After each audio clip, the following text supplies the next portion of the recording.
how to use the timekeeping platform from an employee level view. So the very first thing we'll see is once you get logged in will be your employee dashboard. There's a lot of really helpful information on the employee dashboard that can keep you updated and able to navigate within the system in a very quick manner. Before we get started on the web browser, I want to let you know that there is also an app. So we have what's called the HCM to Go app. It is compatible with both your iPhone and your Android. So if you go into the App Store and then you look for the HCM to Go app, you should be able to log into the information and then go specifically to your employee account. Okay, let's go ahead and focus solely on the web browser view. So like I said, this is your dashboard. So let's kind of comb through your dashboard. The very first icon you're going to see is going to be your clock tile. And then from your clock tile, you can clock in and clock out. So once you get to your shift, let's say it's going to be 9 a.m., you can go ahead and clock in. When it's time for your lunch, you can go ahead and hit that clock out button, and then that'll clock you out for your lunch. And then when it's time for you to clock in, when it's been 30 minutes, you'll go ahead and select that clock in button once more. And then at the very end of your shift is where you'll clock out. Just understand that when you're taking your lunch period, if you are taking less than a 30-minute lunch break, the system will not allow you to clock back in. So you want to make sure that you're utilizing the full 30 minutes per California law. If you were to clock in, you'll go ahead and hit it. And then you want to make sure that we're looking for the green banner, which lets us know that you've clocked in successfully. The next tile is going to be your mailbox. So you have your My To Do items. These are going to be any to-do items that are outstanding for you to complete within the system. So you can see for our test employee here, they have a withholding form that they need to go ahead and move forward with submitting. The next option is if you click on your checklist item, these are going to be any type of checklist that have been signed to you by your managers. If you're a new hire, then you should have received a new hire checklist, and it's going to have all of your required information to get you started for onboarding. The next tile is going to be your announcements tab. So this is going to be anything that your employer wants you to be notified of within the system, and it's usually really helpful information, so I do recommend that you take the time to read it. All right, moving along. We then have our My Pay tab. So this goes ahead and tells you when your next pay date is and how many days until your pay date. And then it has a few useful links here for everything that is related to your pay, such as your pay stubs, your direct deposits, and then your end of year tax forms, such as your W-2. Right next to it is going to be your schedule and your time off.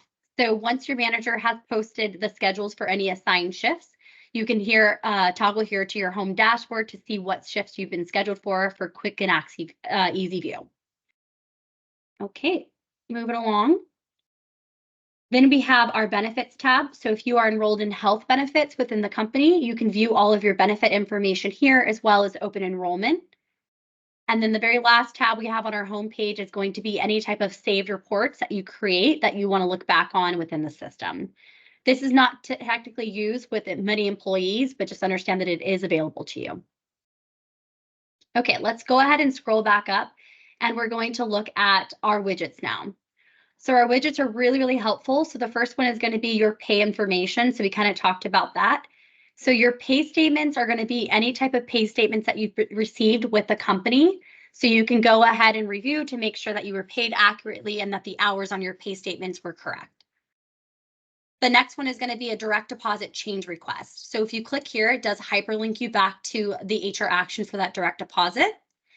And then we're going to go ahead and hit the start button on the right side. So this is going to be used anytime you want to update your bank account for your direct deposit to receive pay. So here we have a little bit of instructions to help you understand what each field means as you're filling it out. And then there's going to be two separate sections. So the first section is where you're going to enter in your direct deposit information. So if I come here to the right side, there's that add button. Once you click there, it's going to populate all of the information that's required to be filled out for you to enter in that new bank account information. So once all of that looks good, you'll go ahead and hit save, and then it's going to pre-populate that new bank account. And then the next step is going to be for you to upload documentation of that bank account information. So you can use a void check, or you can go ahead and just do a screenshot of your account routing number from your mobile bank app. So you'll go ahead and select the upload document, and then from there you can go ahead and choose the document that you want to upload. Once you've uploaded it, Then the very final step is going to be submitting it, and then it will push it over to your employer for them to review to make sure that the account and routing number are accurate before they move forward with approving it.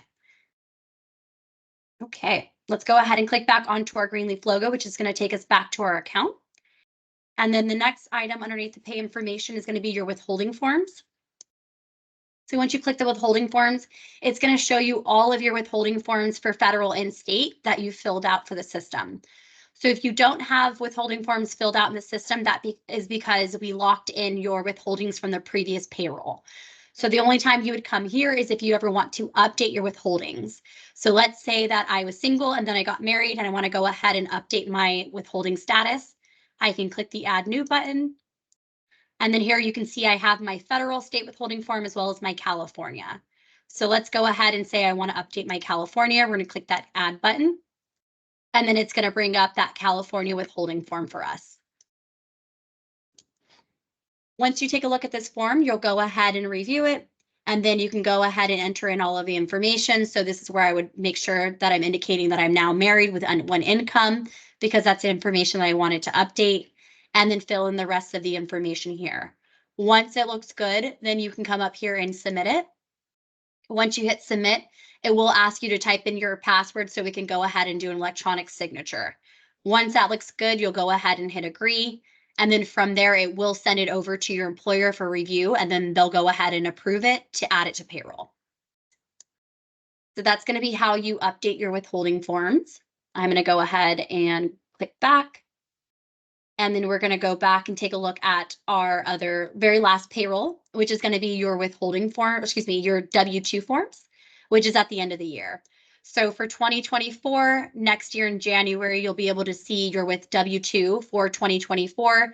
And at that time, you can go ahead and download it. So this is where it's going to be housed for the following year. All right, let's click back to our Greenleaf logo.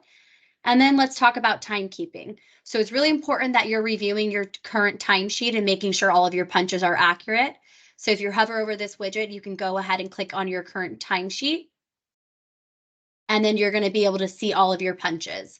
It is grayed out because you do not have access to edit or make any changes to the punches. Everything does have to go through a timesheet change request.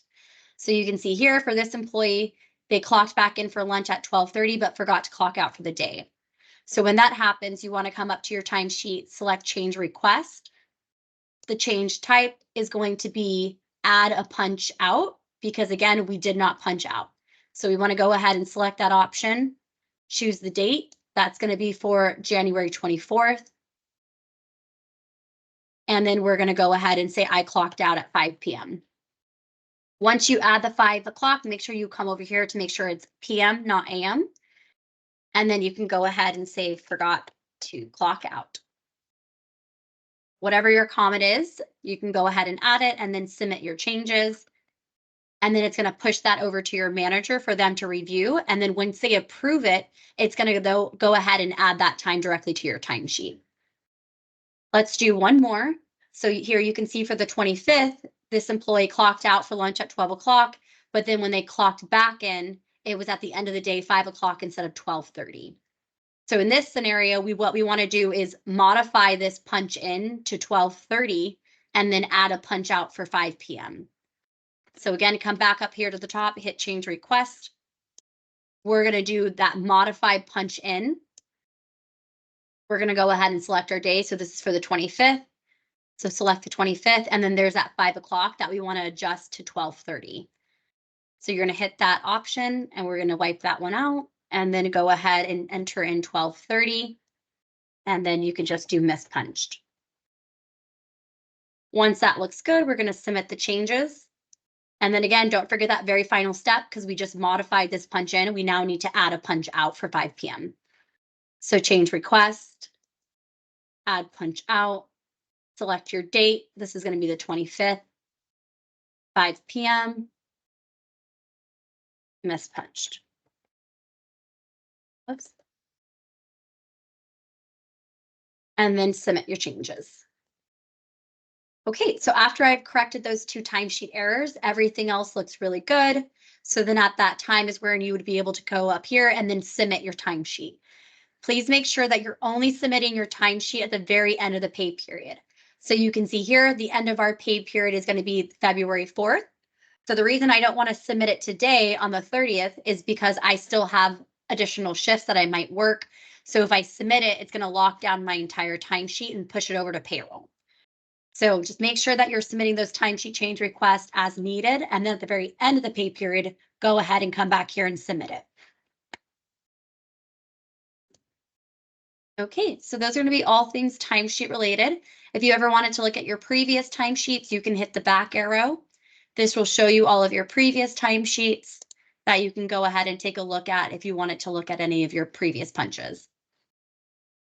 Let's go ahead and hit back on our Greenleaf logo at the top. The other one that we have underneath our timekeeping widget is going to be your time off balances. So this is really helpful if you want to request any sick time or PTO. Go ahead and select your time off balances. And then from there, it'll tell you a breakdown of how many hours you have, or if you want to convert it to days, how many days you have. So once you've identified that you have enough time, you can go right here and then select the request button. And then it's going to give you the option. So let's say that I want to request paid sick. That looks good to me. And then let's go ahead and say it's going to be for February. Let's hit the next month. And then I need the 21st off. So I'm going to select the amount of days.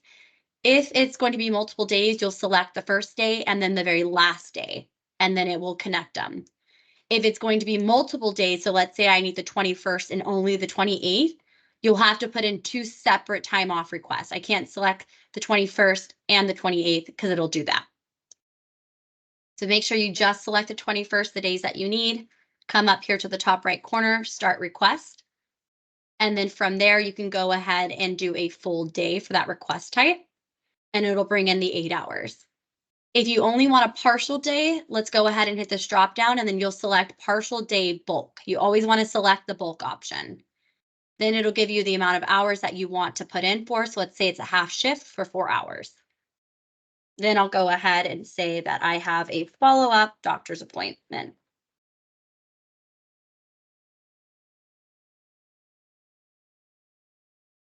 Okay, once that looks good, you'll submit that request. And then it's going to push it over to your manager for review and approval. Once it is approved, this will become a solid line. The dotted line means that it is still pending review. And then once it is approved or rejected, you will receive a notification. And all of your notifications can be reviewed here in the bell icon. So this bell icon, if you select it, will have, again, similar to your dashboard, all of your to-do items, as well as notifications. So you can see here, this time off was approved for the amount of 2 hours. So that's good. And then you also have your checklist items here. When it comes to your notifications, you can go ahead and select them.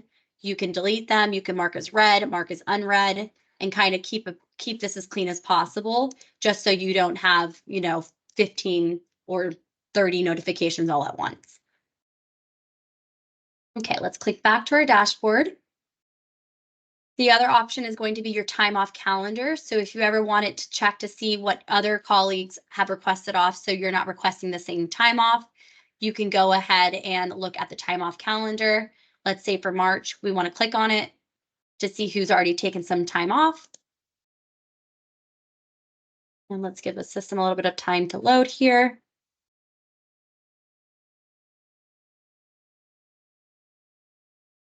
All right, let's just go ahead and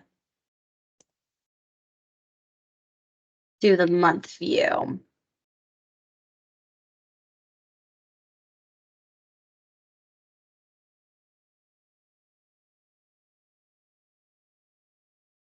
Okay.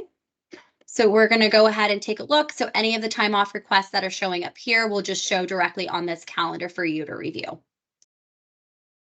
Okay, let's hit back onto the Greenleaf logo. We'll discard that one. And then the last item on the My Timekeeping widget is going to be your schedule. So if you click on the schedule, any type of scheduled shifts that you have from your manager when they post the schedule will show up here. So we can go ahead and see for the 31st, click the details. I am scheduled to work a total of 8 hours that day. So this is going to help you stay on top of your schedule to make sure that you're showing up on time for your shifts. Okay, let's hit back to our logo. And then the remaining items are going to be your HR information. So this is going to be really helpful for you to kind of take a look at in your downtime. You have your benefits. So any type of health benefits that you've enrolled into the system, you can click this button and it will take you directly to your benefits. We have a time off request button. So while we saw that here directly within your balances, we also have a quick widget that will take you directly to request time off, so it makes it a little bit easier. And then the very last icon is your help icon. So if you click the help icon, it'll take you to our knowledge center, which has a lot of really good, useful articles with step-by-step instructions. So you can see here, if we select how to reset your password, it'll give you the step-by-step instructions just to ensure that you know all of the information to accomplish that task. So it's really useful. There's general overview, your pay withholding, your own personal information, all things timekeeping, HR, benefits, and then scheduling as well. Awesome. So that's going to be the last help widget. And then in order to view all of your own personal information, you can come here and click on your your initials. And then that will take you to your information where you can look at your main tab. And this has all of your first name, last name, who your assigned manager is. And then we have your email. So if you ever needed to update your email, your phone number, or any of your address, you can go ahead and update that within your account. Okay, that concludes today's training of all things that are employee level view for the system. If you have any questions, please feel free to reach out to your supervisor or manager, and they should be able to assist you from there.